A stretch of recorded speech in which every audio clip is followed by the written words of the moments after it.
আবু হানিফা রহমতুল্লাহ আলাইহির একটি উক্তি আছে, তিনি বলেছেন যে হাদিস যদি সহি হয় সেটাই আমার মাযহাব। নামাজের রফে ইয়াদাইন করার হাদিস তুলনামূলকভাবে রফে ইয়াদাইন না করার হাদিসের তুলনায় বেশি সহি। তাহলে রফে ইয়াদাইন করাটাও কি আবু হানিফার মাযহাব হচ্ছে না? আজকে আমি এই প্রশ্নের উত্তরে এমন একটা পয়েন্ট বলবো, যে পয়েন্টটা যদি মাথায় রাখি আর কারো মধ্যে কোনো ইশকাল থাকবে না, সংশয় থাকবে না।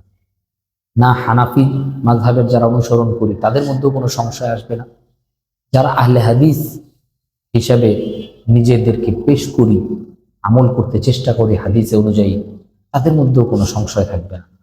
দুনিয়ার কোনো নামাজের ব্যাপারে সংশয় থাকবে না ইনশাআল্লাহ। এখানে আল্লাহর সাথে কথা বলে প্রেমে হাঁটুডুবু খাচ্ছি, এখানে হাত 3 বার উঠাবো না 1 বার উঠাবো? আল্লাহ। আস্ক এমএমআই, মনের গভীরের প্রশ্নগুলো খুলে বলুন আর উত্তর খুঁজে নিন কোরআন ও নবীর সিরাত থেকে মাওলানা মুঈনুল ইসলামের সাথে। আপনার প্রশ্নগুলো পাঠিয়ে দিন মেসেঞ্জার অথবা হোয়াটসঅ্যাপে। জাযাকাল্লাহ। বিসমিল্লাহির রহমানির রহিম। আলহামদুলিল্লাহি রাব্বিল আলামিন। আশহাদু আল লা ইলাহা ইল্লাল্লাহ ওয়াহদাহু লা শারীকা লাহ ওয়া আশহাদু আন্না মুহাম্মাদান আবদুহু ওয়া রাসূলুহু। আম্মা বা'দ। আমাদের প্রশ্ন উত্তর পর্বের ধারাবাহিকতায় আজ 10ম পর্বে এসে আমরা উপস্থিত হয়েছি। আজ একটি গুরুত্বপূর্ণ বিষয় নিয়ে আলোচনা করব। একজন প্রশ্ন করেছেন যে আমরা জানি আবু হানিফা রহমতুল্লাহ আলাইহির একটি উক্তি আছে, তিনি বলেছেন যে হাদিস যদি সহি হয় সেটাই আমার মাযহাব। নামাজের রফে ইয়াদাইন করার হাদিস তুলনামূলকভাবে রফে ইয়াদাইন না করার হাদিসের তুলনায় বেশি সহি। তাহলে রফে ইয়াদাইন করাটাও কি আবু হানিফার মাযহাব হচ্ছে না? খুবই গুরুত্বপূর্ণ প্রশ্ন করা হয়েছে। এই একটা বিষয় আমাদের মধ্যে অনেক সময় অনেক সংশয় সৃষ্টি করে যে আমাদের নামাজ হচ্ছে না, এভাবে নামাজ পড়লে হবে না, তাদের নামাজ হচ্ছে না। আজকে আমি এই প্রশ্নের উত্তরে এমন একটা পয়েন্ট বলবো, যে পয়েন্টটা যদি মাথায় রাখি আর কারো মধ্যে কোনো ইশকাল থাকবে না, সংশয় থাকবে না। না হানাফি মাযহাবের যারা অনুসরণ করি তাদের মধ্যেও কোনো সংশয় আসবে না, যারা আহলে হাদিস হিসাবে নিজেদেরকে পেশ করি, আমল করতে চেষ্টা করি হাদিসে অনুযায়ী, তাদের মধ্যেও কোনো সংশয় থাকবে না। দুনিয়ার কোনো নামাজের ব্যাপারে সংশয় থাকবে না ইনশাআল্লাহ। আমি আজকের উত্তরটা এভাবে শুরু করব যে দেখুন, আল্লাহ রাসূল সাল্লাল্লাহু আলাইহি ওয়াসাল্লাম পুরো জিন্দেগিতে একই পদ্ধতিতে নামাজ পড়েননি, বিভিন্ন সময় বিভিন্ন পদ্ধতিতে নামাজ পড়েছেন। সাহাবায়ে কেরাম বিভিন্নভাবে রসুলকে দেখেছেন, তাদের দেখা অনুযায়ী বর্ণনা করেছেন। রাসূলুল্লাহ সাল্লাল্লাহু আলাইহি ওয়াসাল্লামের প্রত্যেকটা আমল যাতে দুনিয়াতে বাকি থাকে, এই জন্য আল্লাহ তাআলা এমনভাবেই সিস্টেম করেছেন যে এক এক জায়গায় এক এক আমলকে প্রসিদ্ধ করে দিয়েছেন। যদি রসুলের একটা আমলই প্রসিদ্ধ হতো তাহলে রসুলের বাকি আমলগুলা বাদ পড়ে যেত। এই জন্যে আল্লাহ কোনো এলাকায় রফে ইয়াদাইন করাকে প্রসিদ্ধ করেছেন, কোনো এলাকায় রফে ইয়াদাইন না করাকে প্রসিদ্ধ করেছেন, কোনো এলাকায় আমিন জোরে বলাকে প্রসিদ্ধ করেছেন, কোনো এলাকায় আমিন আস্তে বলাকে প্রসিদ্ধ করেছেন। এর মূল কারণ হলো যাতে রসুলের পুরা সবগুলো কাজ, যতগুলো কাজ রসুল নামাজে করেছেন সবগুলো যাতে কিয়ামত পর্যন্ত জিন্দা থাকে। এই পয়েন্টটা মাথায় রাখার পর আমরা দ্বিতীয় আরেকটা পয়েন্ট গুরুত্বের সাথে মাথায় রাখতে হবে, যে নামাজের মাধ্যমে আল্লাহ রসুল আমাদেরকে কোন দিকে নিয়ে যেতে চেয়েছে। আল্লাহ তাআলা আসমানে ডেকে নামাজ দিলেন, রসুল পুরো জিন্দেগি নামাজটাকে বাস্তবায়ন করলেন। এর দ্বারা কি উদ্দেশ্য? উদ্দেশ্য হলো আল্লাহর সাথে বান্দার সাথে একটা সম্পর্ক হবে। বান্দা যখন নামাজে দাঁড়াবে তখন সবচাইতে কাছের বন্ধুর সাথে কথা হবে। এটা হলো নামাজের মূল উদ্দেশ্য। আমরা যদি সাহাবায়ে কেরামের চরিত্রের দিকে তাকাই, তখন আমরা দেখতে পাবো যে তারা নামাজটাকে কিভাবে আমাদের সামনে পেশ করেছে। যেমন দু একটা উদাহরণ যদি দেখি, সাহাবায়ে কেরাম যখন নামাজে দাঁড়াতেন, সত্যি এতটা বিভোর হয়ে যেতেন যে দুনিয়ার কোনো চেতনা তাদের মধ্যে থাকতো না, কোনো চেতনা তাদের মধ্যে থাকতো না। যেমন স্পষ্ট ঘটনা আছে, যুদ্ধের ময়দানে সাহাবীর পায়ে তীর ঢুকেছে। তখন তীর বের করাটা তো মারাত্মক। তখন ওই সাহাবী বলেছেন যে আমি যখন নামাজে দাঁড়াবো তখন তীর বের করে ফেলব। সত্যি ওই সাহাবী যখন নামাজে দাঁড়িয়েছেন, তীর বের করা হয়েছে, রক্ত বের হয়েছে, পায়ে ব্যান্ডেজ হয়েছে, ওষুধ লাগানো হয়েছে, কিন্তু ওই সাহাবী মৃত্যু টের পান। আল্লাহু আকবার। আচ্ছা, কখনো কি কল্পনা করেছি যে নামাজে তীর বের করাটা কোনো মামুলি বিষয়, কোনো সাধারণ বিষয়? যে নামাজে দাঁড়ানোর পরে তীর বের হয়েছে, নিজের মধ্যে কোনো সেন্স নেই, হতে পারে কখনো? আরেক সাহাবী নতুন বিয়ে করেছে, ছোট্ট সাহাবী, বিয়ে করার পরে বাসর রাতে যখন স্ত্রীর সাথে একসাথে হয়েছেন, স্ত্রীকে বলছেন যে দাঁড়াও, আমি মাত্র 2 রাকাত নামাজ পড়ি। যখন তিনি আল্লাহু আকবার বলে নামাজে দাঁড়িয়েছেন, নামাজ পড়তে পড়তে ফজরের আজান দিয়ে ফেলেছে। পরে বিবি একটু রাগ হয়েছে, তখন সে বলছে যে দেখো, আমি যখন আল্লাহু আকবার বলেছি তখন আমার সামনে, আমি দুনিয়াতে আজকে যে বিয়ে করেছি, বিয়ে সহ দুনিয়ার কিচ্ছু আমার মাথায় নাই। আমি তো তেলাওয়াত করছি আর জান্নাতের সামনে চলে গেছি, জাহান্নামের সামনে চলে গেছি, সব খুলে গেছে, আমি তো আল্লাহর সাথে কথা বলছি। এরপরে পরবর্তীতে রাসূলুল্লাহ সাল্লাল্লাহু আলাইহি সাল্লামের কানে খবর গিয়েছে, রাসূল সাল্লাল্লাহু আলাইহি সাল্লাম নিষেধও করেছেন এমন কাজ করার জন্য। ওইটা ভিন্ন কথা। বাসর রাতে এরকম লম্বা নামাজ পড়া উচিত হয়েছে না হয়েছে, এটা ভিন্ন কথা। রাসূল নিষেধও করেছেন পরবর্তীতে।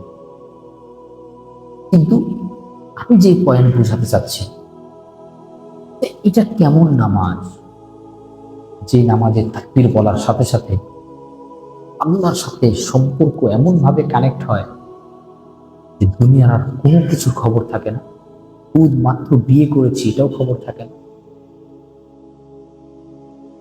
উরওয়া ইবনে জুবাইর রাহমাতুল্লাহি আলাইহি বহুত বড় তাবেঈ ছিলেন। তিনি তার পায়ে একবার ব্যথা পেয়েছেন, পা ভেঙে গেছে, ইনফেকশন হয়ে গেছে। ডাক্তাররা বলেছে যে এটা যদি কেটে না ফেলা হয় তাহলে এটা পুরো শরীরে ছড়িয়ে যাবে। তখন তাদেরকে বলা হয়েছে যে এটা যে কাটা হবে, পুরা হাড্ডি সহ কাটতে হবে, আপনি তো ব্যথা পাবেন, তো একটু মদ খান, মদ খেলে আপনার সেন্স থাকবে না, তখন আপনার এটা কাটতে আসান হবে। বলে না, মদ খেতে পারবো না। তাহলে কিভাবে? বলে আমি যখন নামাজে দাঁড়াবো তখন পাটা কেটে ফেলে। সত্যি যখন নামাজে দাঁড়িয়েছে তখন পা কেটে ফেলা হয়েছে। বর্ণনার মধ্যে আছে ফাকুতিআত বিল মিনশার, করাত দিয়ে পা কাটা হয়েছে, করাত দিয়ে। একটা পা শরীর থেকে কেটে আলাদা করে ফেলা হচ্ছে। উনি জীবন্ত, উনি নামাজে দাঁড়িয়ে ওপেন ভাবে অপারেশন করা হচ্ছে, রক্ত বের হচ্ছে।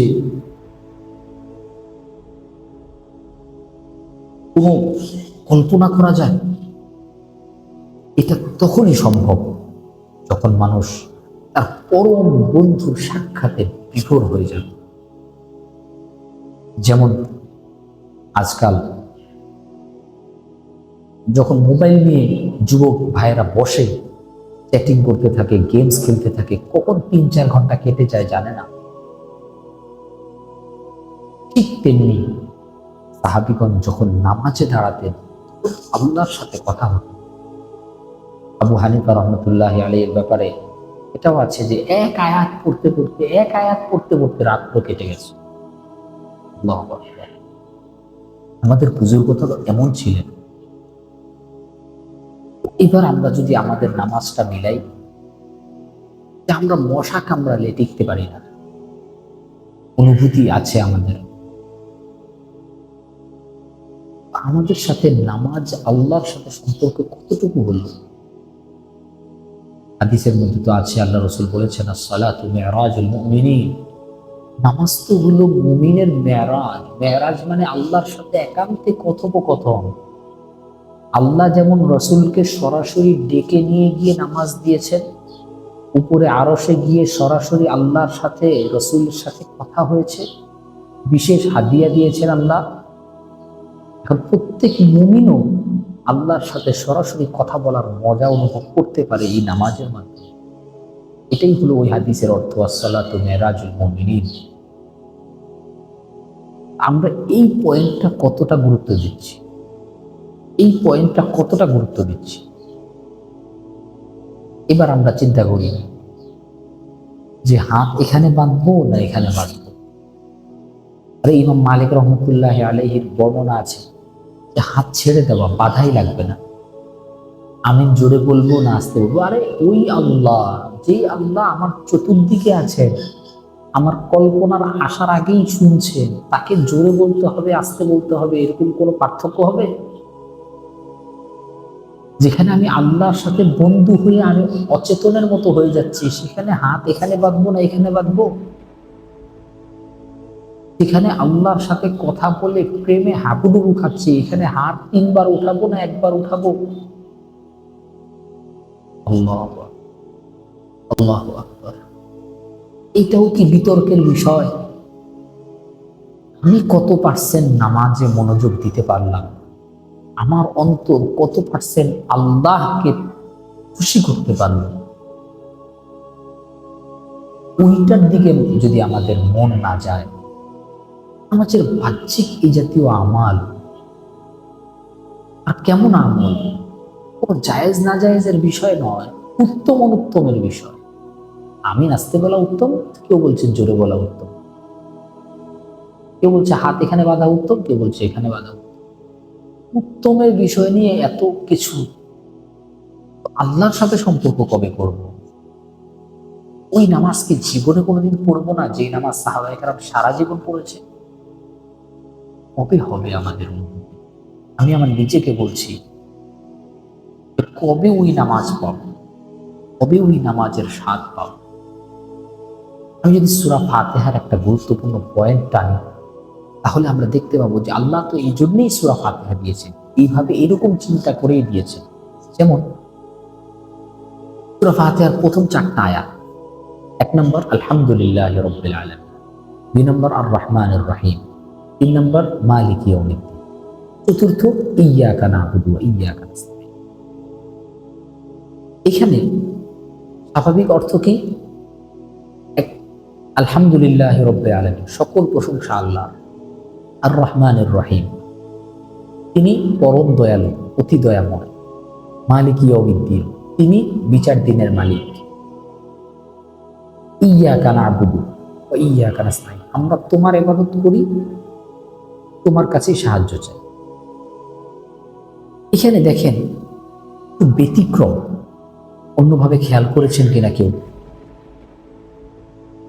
স্বাভাবিক ভাষাগত একটা নিয়ম আছে,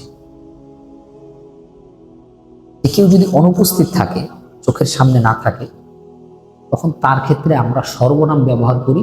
সে, তিনি, তার, তাদের। এটা সে করেছে, সে একজন ভালো মানুষ, তার প্রশংসা, তিনি এমন। এটা হলো অনুপস্থিত থাকলে। আর যদি উপস্থিত থাকে, যে সরাসরি আছে, তখন তার ক্ষেত্রে কি সর্বনাম ব্যবহার করি? তুমি। তোমাকে। এখন আমরা এটা যদি খেয়াল করি যে আল্লাহ এখানে প্রথম 3টা আয়াত কেমনি বললেন, চতুর্থ আয়াতটা কেমনি বললেন। প্রথম 3টা আয়াত বললেন তার প্রশংসা, তিনি দয়ালু, তিনি বিচার দিনের মালিক। তার মানে তিনি তিনি তিনি এর দ্বারা কি বোঝা যাচ্ছে যে আল্লাহ উপস্থিত নাই। ভাষাগত দিক থেকে যে আল্লাহ উপস্থিত নাই। আমি যখন নামাজ পড়ছি সূরা ফাতিহার প্রথম 3 আয়াত পড়লাম, আল্লাহ উপস্থিত নাই। তার প্রশংসা মানে তিনি অনুপস্থিত, তিনি দয়ালু তার মানে তিনি অনুপস্থিত, তিনি বিচার দিনের মালিক তিনি অনুপস্থিত। যেহেতু অনুপস্থিত তার মানে চতুর্থ আয়াতটাও তো এমন হওয়ার দরকার ছিল, আমরা তার ইবাদত করি, তার কাছে সাহায্য চাই। যেহেতু তিনি তিনি তিনি অনুপস্থিত, চতুর্থ আয়াত আমরা তার ইবাদত করি, তার কাছে সাহায্য চাই। কিন্তু চতুর্থ আয়াতে কি বলা হলো, আমরা তোমার ইবাদত করি, তোমার কাছে সাহায্য চাই। আরে অবাক করা বিষয়, এখানে 3 আয়াতে তো বলা হলো তিনি তিনি তিনি মানে উপস্থিত নাই। এখন চতুর্থ আয়াতে তোমার ইবাদত করি, তুমি কখন বলে, যখন উপস্থিত থাকে। মিলল না তো কথা। এখানেও হওয়ার দরকার ছিল আমরা তার ইবাদত করি, তার কাছে সাহায্য চাই। এটা না বলে তোমার ইবাদত করি, তোমার কাছে সাহায্য চাই। রহস্যটা আশা করি প্রশ্নটা বুঝেছেন। এখানেই হলো মূল রহস্য, যে বান্দা যখন নামাজ শুরু করেছে প্রথমেই তো আল্লাহকে সে দেখতে পায় নাই। প্রথমে এমন ভাবে প্রশংসা করছে, আল্লাহর সাথে সম্পর্ক তৈরি হচ্ছে, আল্লাহর প্রশংসা করছে, সম্পর্ক তৈরি হচ্ছে। আল্লাহ দূরেই আছেন, আল্লাহ দূরেই আছেন। যখন আলহামদুলিল্লাহ রাব্বিল আলামিন বলছেন তখনও আল্লাহ তার সামনে নাই, দূরে। আর রহমানির রহিম বলছেন তখনও আল্লাহ দূরেই। সম্পর্ক হচ্ছে, সম্পর্ক কানেকশন হচ্ছে। মালিক ইয়াউমিদ্দিন তখনও আল্লাহ দূরে, সম্পর্ক গভীর থেকে গভীরতম হচ্ছে।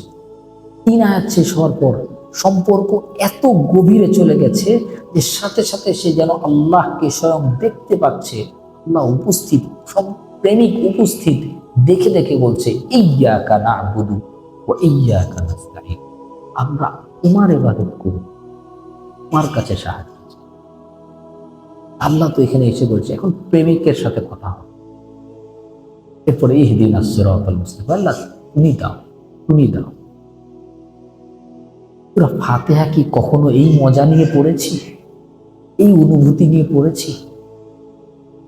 তো আমাদের জন্য কি নামাজে হাত কোথায় বাঁধবো, রফে দেন করবো না, আমি জোরে বলবো না আস্তে বলবো, এই বিতর্ক খাটে, এই পয়েন্ট খাটে? কোনোদিনই খাটে না। এই জন্যে আজকে আমি এই পয়েন্টটা বিশেষভাবে উল্লেখ করলাম যে আমরা চেষ্টা করব যে নামাজ প্রকৃত জীবন্ত নামাজ হয়। আমার নামাজ যাতে জীবন্ত নামাজ হয়। কবে হবে জীবন্ত নামাজ? কবে হবে জীবন্ত নামাজ? যখন জীবন্ত নামাজ হবে সেদিন বুঝবো যে নামাজের মজা কি। সেদিন বুঝবো সাহাবায়ে কেরাম কিছু হলেই নামাজে সারা রাত কাটায় দিতেন, কিছু হলেই নামাজে দাঁড়াতেন। রসুল সামান্য পেরেশানি হলে নামাজে দাঁড়াতেন, নামাজের মাধ্যমে সবকিছু হল করতেন, সমাধান করতেন। সেটা কিভাবে ওই দিন বুঝবো মজা। পাবো কি কোনোদিন ওই রকম নামাজের স্বাদ? ও আল্লাহ, তোমার কাছে কামনা যে আমাদেরকে ওই রকম নামাজের স্বাদ দান করো, যে নামাজের স্বাদ আমাকে তোমার পর্যন্ত নিয়ে চলে যায়, আমাকে তোমার পর্যন্ত নিয়ে পৌঁছায়, তোমার দিদার লাভ হয়। আমরা প্রত্যেকেই যদি এটা ফিকির করি, চিন্তা করি, তাহলে আর কোনো রকমের বিতর্ক থাকবো না। এর বিতর্কে তো তখন যাব যখন আমার অভ্যন্তরীণ বিষয় ঠিক হবে, নামাজের মূল বিষয় যখন ঠিক হবে। আরে অতিরিক্ত বিষয়ে বিতর্কে তখন যাব যখন আমার নামাজের মূল বিষয় ঠিক হয়েছে। আমার মূলই তো ঠিক হয়নি, তাইলে অতিরিক্ত বিষয়ে বিতর্কে কেন যাব? আল্লাহ বুঝার তৌফিক দান। অনেক শুকরিয়া, জাযাক।